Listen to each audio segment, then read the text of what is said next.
નમસ્કાર, હું છું બળદેવસિંહ ચૌહાણ. આપ જોઈ રહ્યા છો તારણ ન્યૂઝ. આવો જોઈએ આજના સમાચાર.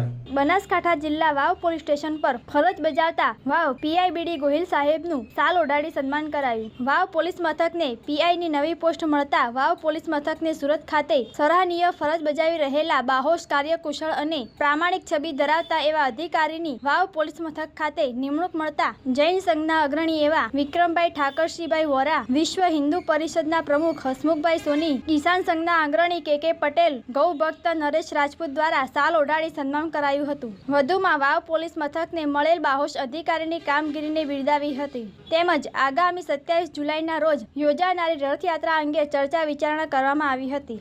જે અંગે સ્થાનિક ગ્રામ પંચાયતની ચૂંટણી યોજાયા બાદ રથયાત્રા માટે એક સર્વ સમાજની બેઠક બોલાવવાની ચર્ચા કરાઈ હતી.